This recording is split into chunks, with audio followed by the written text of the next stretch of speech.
Be happy gold ವೀಕ್ಷಕರಿಗೆ ಸ್ವಾಗತ ಸುಸ್ವಾಗತ. ನಾವಿವತ್ತು ಗುರುವಿನ ದೇಶ ಹೇಗಿದೆ ಅಂತ ನಾವು ಈ ವಿಡಿಯೋನ ಮಾಡೋದಕ್ಕೆ ಸ್ಟಾರ್ಟ್ ಮಾಡಿದೀವಿ. ನಮ್ ಜೊತೆ ಖ್ಯಾತ ಜ್ಯೋತಿಷ್ಯಗಳಾದಂತಹ ಶ್ರೀಪತಿ ಭಟ್ ಆಚಾರ್ಯ ಗುರುಜಿ ಅವರು ಇದ್ದಾರೆ ನಮ್ ಜೊತೆ. ಗುರುಜಿ ಅವರೇ, ಸ್ವಾಗತ ಕಾರ್ಯಕ್ರಮಕ್ಕೆ.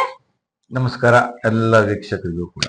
ಮೇಷ ರಾಶಿಯವರಿಗೆ ಗುರುವಿನ ಪ್ರಭಾವ ಹೇಗಿದೆ ಅಂತ ತಿಳಿಸ್ಕೊಡಿ ಗುರುಜಿ. ಖಂಡಿತವಾಗಿ ಒಳ್ಳೆಯ ತುಂಬಾ ಉತ್ತಮವಾಗಿರ್ತಕ್ಕಂಥ ಪ್ರಶ್ನೆಗಳನ್ನ ಕೇಳಿದಿರಿ. ನಮ್ಮೆಲ್ಲ ವೀಕ್ಷಕರಿಗೂ ಕೂಡ ಇದೊಂದು ಕುತೂಹಲ ಇರುತ್ತೆ.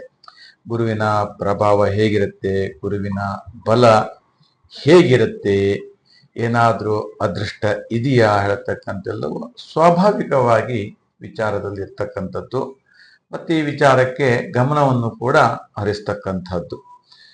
ಹಾಗಾದ್ರೆ ಬನ್ನಿ ನೋಡೋಣ. ಗುರು ಬ್ರಹ್ಮ ಗುರು ವಿಷ್ಣು ಗುರುರ್ದೇವೋ ಮಹೇಶ್ವರ ಗುರು ಸಾಕ್ಷಾತ್ ಪರಬ್ರಹ್ಮ ತಸ್ಮೈ ಶ್ರೀ ಗುರುವೇ ನಮಃ. ವೀಕ್ಷಕರೇ, ಗುರುವಿನ ಪ್ರಭಾವ, ಗುರುವಿನ ಅನುಗ್ರಹ ಮತ್ತು ಗುರುವಿನ ಶಕ್ತಿ ಮತ್ತು ಗುರುವಿನ ಕೃಪಕಟಾಕ್ಷ ಇದು ಯಾವ ರೀತಿಯಾದಂತಹ ನಮ್ಮ ರಾಶಿಗಳ ಮೇಲೆ ಬೀಳುತ್ತೆ, ಇದರ ಚಲನವಲನಗಳು ಹೇಗಿರುತ್ತೆ, ಯೋಗಗಳಲ್ಲೂ ಕೂಡ ಹೇಗಿರುತ್ತೆ ಹೇಳ್ತಕ್ಕಂಥದ್ದು ನಾವು ಈ ವಿಡಿಯೋದಲ್ಲಿ ಸವಿಸ್ತಾರವಾಗಿ ನಾವು ತಿಳಿದುಕೊಳ್ಳೋಣ. ಈ ವಿಡಿಯೋವನ್ನು ನೀವು ಪೂರ್ತಿ ನೋಡಬೇಕು, ಅಂದ್ರೆ ಮಾತ್ರ ಸಂಪೂರ್ಣವಾಗಿ ಇದರಲ್ಲಿರ್ತಕ್ಕಂಥ ವಿಷಯಗಳು ಮನವರಿಕೆ ಆಗತ್ತೆ ಮತ್ತು ಪ್ರಯೋಜನಕಾರಿ ಕೂಡ ಉಂಟಾಗತ್ತೆ. ಅಷ್ಟೇ ಅಲ್ಲ ವೀಕ್ಷಕರೇ, ಹೊಸದಾಗಿ ಈ ವಿಡಿಯೋವನ್ನ ನೋಡ್ತಾ ಇದ್ದವರು ಇದನ್ನ ಸಬ್ಸ್ಕ್ರೈಬ್ ಮಾಡಿ ಅಂತ ಹೇಳ್ತಾ ಶುರು ಮಾಡೋಣ ಕಾರ್ಯಕ್ರಮವನ್ನ. ಮೇಷರಾಶಿ ಹೇಳ್ತಕ್ಕಂಥದ್ದು ನೋಡಿ, ಮೇಷರಾಶಿಯವರಿಗೆ ಈಗ ಗುರು ಕರ್ಕಾಟಕ ರಾಶಿಯಲ್ಲಿ ಇರ್ತಕ್ಕಂಥದ್ದು, ಅಂದ್ರೆ 10ನೇ ಮನೆ ಗುರು ಹೇಳತಕ್ಕಂಥದ್ದು. ಇಲ್ಲಿ ಬಹಳ ಮುಖ್ಯವಾಗಿರ್ತಕ್ಕಂಥ ಗಮನಿಸಬೇಕಾಗಿರ್ತಕ್ಕಂಥ ವಿಚಾರ ಇರ್ತಕ್ಕಂಥದ್ದು. ಸಾಮಾನ್ಯವಾಗಿ ಹುಟ್ಟಿದ ತಾರೀಕು ಏನಿರುತ್ತೆ ಅದಕ್ಕೂ ಮತ್ತು ಗುರುವಿಗೂ ಕೂಡ ಒಂದು ಸಂಬಂಧ ಇದೆ. ಅದರ ಪ್ರಭಾವ, ಅದರ ಒಂದು ದಶೆ, ಇವೆಲ್ಲವೂ ಕೂಡ ಉತ್ತಮ ಲಾಭವನ್ನ, ಉತ್ತಮ ಪ್ರಯೋಜನವನ್ನು ಕೂಡ ಪಡೀಲಿಕ್ಕೆ ಸಾಧ್ಯವಾಗುತ್ತೆ. ಹಾಗಾದ್ರೆ ಯಾವ ಯಾವ ದಿನಾಂಕದಂದು ಹುಟ್ಟಿರ್ತಕ್ಕಂಥವರಿಗೆ ಗುರುವಿನ ಪ್ರಭಾವ ಇರುತ್ತೆ ಮತ್ತು ಬಲಿಷ್ಠವಾಗಿರ್ತಕ್ಕಂತಹ ರಾಜಯೋಗವನ್ನ ಅನುಭವಿಸುತ್ತಾರೆ ಹೇಳ್ತಕ್ಕಂಥದನ್ನ ತಿಳಿದುಕೊಳ್ಳೋಣ. ನೋಡಿ, 1ನೇ ತಾರೀಕು, ಹಾಗೆ 10ನೇ ತಾರೀಕು, ಹಾಗೆ 15ನೇ ತಾರೀಕು, ಹಾಗೂ 16ನೇ ತಾರೀಕು ಮತ್ತು 26ನೇ ತಾರೀಕು, ಅಂದ್ರೆ ಈ ದಿನಾಂಕದಂದು ಹುಟ್ಟಿರ್ತಕ್ಕಂಥವರಿಗೆ ಗುರುವಿನ ಒಂದು ಸಂಪೂರ್ಣವಾಗಿರ್ತಕ್ಕಂತಹ ಬ್ಲೆಸ್ಸಿಂಗ್ ಏನಿರುತ್ತೆ, ಕೃಪೆ ಏನಿರುತ್ತೆ ಮತ್ತು ಗುರುವಿನ ಅನುಗ್ರಹ ಏನಿರುತ್ತೆ ಅವೆಲ್ಲವೂ ಕೂಡ ಸಿಗುತ್ತೆ ಹೇಳತಕ್ಕಂಥದ್ದು. ಮತ್ತೆ ಉದ್ಯೋಗದಲ್ಲಿ ಹೇಗಿರುತ್ತೆ ಗುರುಜಿ? ಇದ್ರಲ್ಲೂ ಕೂಡ ಗುರುವಿನ ಪ್ರಭಾವ ಬೀರುತ್ತಾ? ಖಂಡಿತವಾಗಿ ನೋಡಿ, ಉದ್ಯೋಗದಲ್ಲಿ ಯಾವುದೇ ಒಂದು ಸಣ್ಣ ಪುಟ್ಟ ಉದ್ಯೋಗ ಮಾಡ್ತಾ ಇದ್ರೆ ಅದರಿಂದ ಹೆಚ್ಚು ಲಾಭವನ್ನ ಪಡೆಯುವಂಥದ್ದು ಮತ್ತು ದೊಡ್ಡ ಮಟ್ಟಕ್ಕೆ ಉದ್ಯೋಗವನ್ನ ವಿಸ್ತಾರವಾಗಿ ಬೆಳೆಸಿಕೊಳ್ತಕ್ಕಂಥದ್ದು. ಯಾಕೆಂದ್ರೆ ಗುರುವಿನ ಒಂದು ಕೃಪೆ ಇರುತ್ತಲ್ಲ, ಆ ಬ್ಲೆಸ್ಸಿಂಗ್ ತುಂಬಾ ಇಂಪಾರ್ಟೆಂಟ್. ಅದರಿಂದ ಏನಾಗತ್ತೆ, ಸಾಧಿಸ್ಲಿಕ್ಕೂ ಕೂಡ ಸಪೋರ್ಟ್ ಸಿಗತ್ತೆ. ಗುರುವಿನ ಅನುಗ್ರಹ ಕೂಡ ಜಾಸ್ತಿ ಇದ್ದಾಗ ಎಲ್ಲವೂ ಕೂಡ ಯಶಸ್ಸಿನ ಹಾದಿಯಾಗಿರುತ್ತೆ ಹೇಳ್ತಕ್ಕಂಥದ್ದು. ಅದರಿಂದ ಅಧಿಕ ಲಾಭವೂ ಕೂಡ ಉಂಟಾಗತ್ತೆ.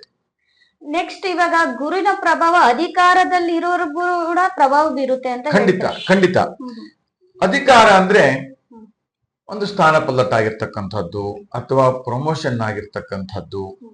ಸೊ ಇವೆಲ್ಲವೂ ಕೂಡ ಎಷ್ಟೋ ವರ್ಷಗಳಿಂದ ಪ್ರಮೋಷನ್ ಆಗದೆ ಇರ್ತಕ್ಕಂಥದ್ದು ಅಥವಾ ಮೇಲಧಿಕಾರಿಗಳಿಂದ ಏನಾದ್ರು ಕಿರಿಕಿರಿಯಾಗಿ ಪ್ರಮೋಷನ್ ನಿಂತು ಹೋಗಿರ್ತಕ್ಕಂಥದ್ದು, ಯಾವುದೋ ಒಂದು ಕಾರಣಾಂತರದಿಂದ ಅದನ್ನ ಮೊಟಕುಗೊಂಡು ಅಲ್ಲೇ ಸ್ಥಿರವಾಗಿದ್ದು ಯಾವುದೇ ರೀತಿಯಲ್ಲೂ ಕೂಡ ಆಗದೆ ಇರತಕ್ಕಂಥ ಸಂದರ್ಭದಲ್ಲಿ ಈ ಗುರುವಿನ ಏನು ಕೃಪೆ ಇದೆ ಅದರಿಂದ ಏನಾಗತ್ತೆ, ಅಧಿಕಾರ ಪ್ರಾಪ್ತಿ ಆಗತಕ್ಕಂಥದ್ದು, ಉನ್ನತ ಸ್ಥಾನಮಾನಗಳು ಕೂಡ ಪ್ರಾಪ್ತಿ ಆಗತಕ್ಕಂಥದ್ದು, ಇವೆಲ್ಲವೂ ಕೂಡ ಇರುತ್ತೆ ಅಂತ ಹೇಳುತ್ತೆ.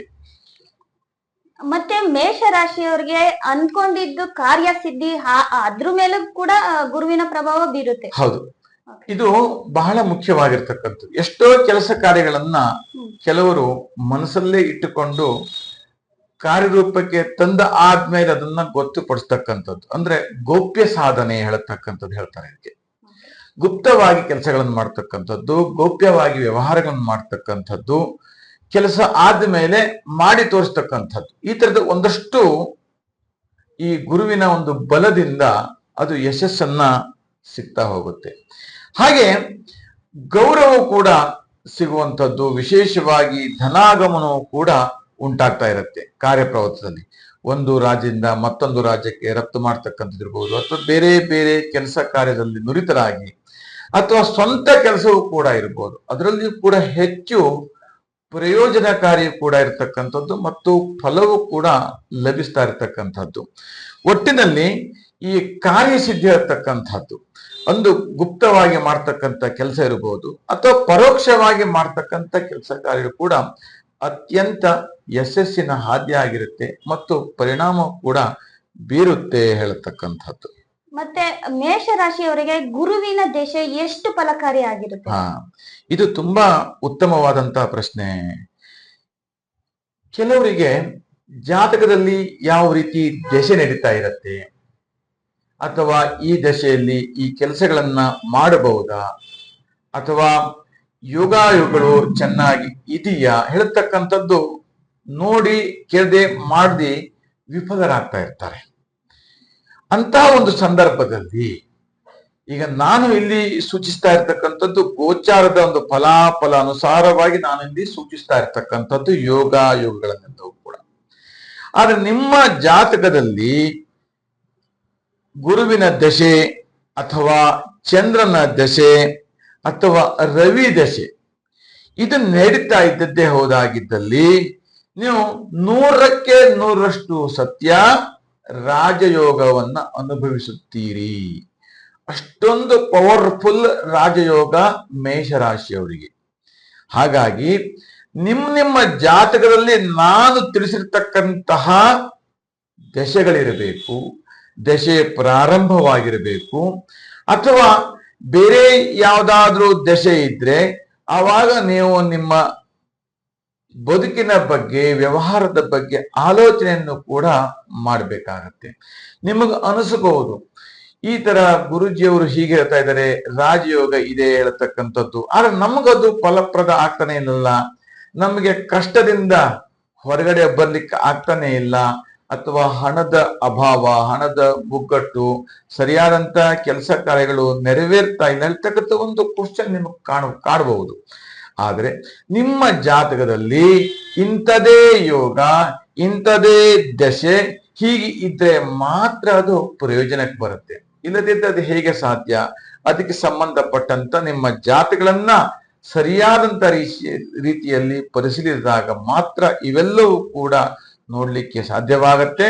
ಮತ್ತೆ ಎಂತೆಂಥ ಯೋಗಗಳಿದೆ ಹೇಳತಕ್ಕಂಥದ್ದು ಕೂಡ ಆ ಯೋಗಾನುಸಾರವಾಗಿ ಕೂಡ ನಾವು ಅದರ ಭೋಗ ಭಾಗ್ಯಗಳನ್ನು ಕೂಡ ಅನುಭವಿಸ್ಲಿಕ್ಕೆ ಸಾಧ್ಯವಾಗುತ್ತೆ. ನೋಡಿದ್ರಲ್ಲ ವೀಕ್ಷಕರೇ, ಗುರುವಿನ ಪ್ರಭಾವ ಯಾವ ಯಾವ ರಾಶಿಗಳಿಗೆ ಹೇಗಿರುತ್ತೆ ಅಂತ ನಮ್ಮ ಖ್ಯಾತ ಜ್ಯೋತಿಷಿಗಳಾದಂತಹ ಶ್ರೀಪತಿ ಭಟ್ ಗುರೂಜಿ ಅವರು ನಿಮ್ಗೆ ತಿಳಿಸ್ಕೊಟ್ಟಿದ್ದಾರೆ. ಈ ವಿಡಿಯೋ ನಿಮ್ಗೆ ಇಷ್ಟವಾದಲ್ಲಿ ಲೈಕ್ ಮಾಡಿ, ಶೇರ್ ಮಾಡಿ ಮತ್ತು ಕಮೆಂಟ್ ಮಾಡಿ, ಮತ್ತೆ ಸಬ್ಸ್ಕ್ರೈಬ್ ಮಾಡೋದನ್ನ ಮರೆಯಬೇಡಿ. ಫುಲ್ ವಿಡಿಯೋವನ್ನ ನೋಡಿದ್ರೆ ಮಾತ್ರ ನಿಮ್ಗೆ ಅರ್ಥ ಆಗುತ್ತೆ ಯಾವ ರಾಶಿಗೆ ಯಾವ ರೀತಿಯಾದಂತ ಫಲಗಳು ಇದಾವೆ ಅಂತ ನಿಮಗೆ ಸಂಪೂರ್ಣವಾಗಿ ತಿಳ್ಕೊಳ್ಳೋದಕ್ಕೆ ಈಸಿ ಆಗುತ್ತೆ. ನೆಕ್ಸ್ಟ್ ಇದೇ ರೀತಿ ನಮ್ಗೆ ಪ್ರೋತ್ಸಾಹಿಸಿ ಅಂತ ಹೇಳ್ತಾ ನೆಕ್ಸ್ಟ್ ವಿಡಿಯೋ ಜೊತೆ ಬರ್ತೀನಿ. Thank you.